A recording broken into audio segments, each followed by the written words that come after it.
Halo teman-teman petani cerdas. Belakangan ini, video-video tentang pertanian alami makin populer dan viral di mana-mana. Banyak yang semangat bikin pupuk atau pestisida sendiri dari bahan-bahan dapur. Semangatnya bagus banget, tapi ada satu hal penting yang sering kita lupakan. Tahukah kamu, tidak semua yang alami itu otomatis bisa disebut organik. Banyak yang mengira asal bahannya dari alam, pasti sudah organik. Padahal, organik itu lebih dari sekadar alami. Ada standar dan aturan mainnya. Jadi, apa sih bedanya? Yuk, kita bedah bersama biar nggak salah kaprah lagi. Semangat untuk kembali ke bahan alami memang luar biasa dan patut kita apresiasi. Kita jadi lebih sadar untuk mengurangi ketergantungan pada bahan kimia sintetis. Tapi, yang sering dilupakan adalah bahwa organik itu bukan hanya tentang bahan dasarnya. Kata kuncinya adalah proses dan standar. Bayangkan begini, kita punya bahan-bahan alami super bagus dari dapur, seperti sisa sayuran, buah, atau bahkan air cucian beras. Tapi, kalau cara mengolahnya salah, dosisnya ngawur, atau proses fermentasinya belum tuntas, hasilnya justru bisa membahayakan tanaman kita. Jadi, pertanian organik itu adalah sebuah sistem yang terintegrasi yang menggabungkan 3 pilar utama. Bahan baku alami, proses pengolahan yang benar dan terstandarisasi, serta penerapan yang tepat dosis. Ini bukan sekadar mencampur-campur bahan, tapi sebuah ilmu yang butuh ketelitian. Sekarang kita masuk ke contoh praktis yang paling sering terjadi. Banyak teman-teman membuat pupuk organik cair atau POC dari bahan-bahan di rumah. Prosesnya biasanya melibatkan fermentasi. Nah, disinilah letak titik kritisnya. Kalau proses fermentasi pupuk cair itu belum matang atau belum sempurna, pupuk tersebut masih mengandung kadar amonia yang sangat tinggi. Amonia ini sifatnya panas. Apa akibatnya kalau kita nekat menyemprotkannya ke daun tanaman? Daunnya bisa gosong, seperti terbakar.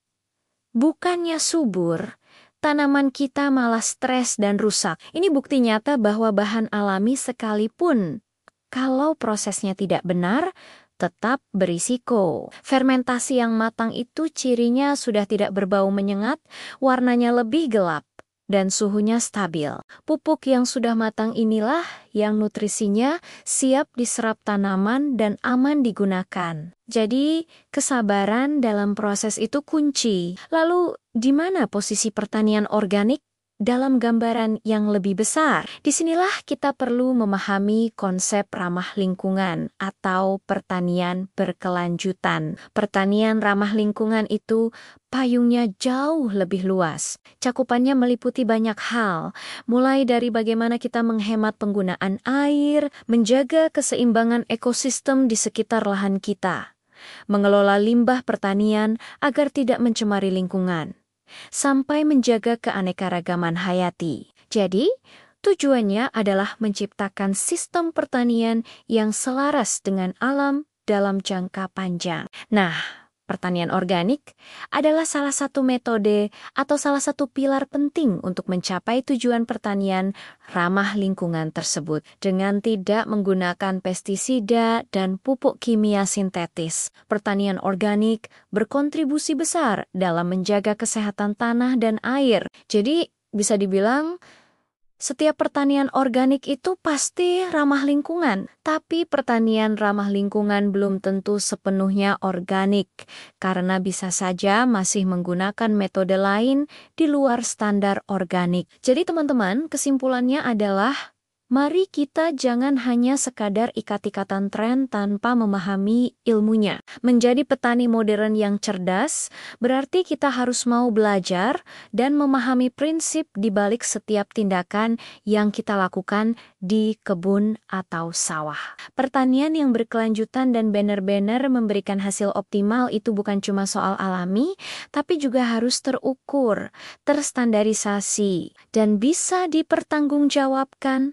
Dengan memahami ilmunya, kita tidak hanya menyelamatkan tanaman dari risiko kegagalan, tapi juga ikut berkontribusi menjaga kelestarian bumi untuk generasi yang akan datang. Karena petani cerdas itu paham ilmunya, bukan sekadar ikut tren. Organik itu hebat dan sangat kita dukung. Asalkan dilakukan dengan cara yang benar dan penuh pemahaman, mulai dari pemilihan bahan, proses fermentasi yang sabar, hingga cara aplikasinya. Semuanya punya peran penting dalam menjaga bumi. Kita tetap subur dan produktif. Terima kasih sudah menyimak sampai akhir. Semoga video ini bermanfaat dan menambah wawasan kita semua. Jangan lupa untuk like, komen, dan subscribe channel ini agar kita bisa terus belajar bersama. Sampai jumpa di video selanjutnya.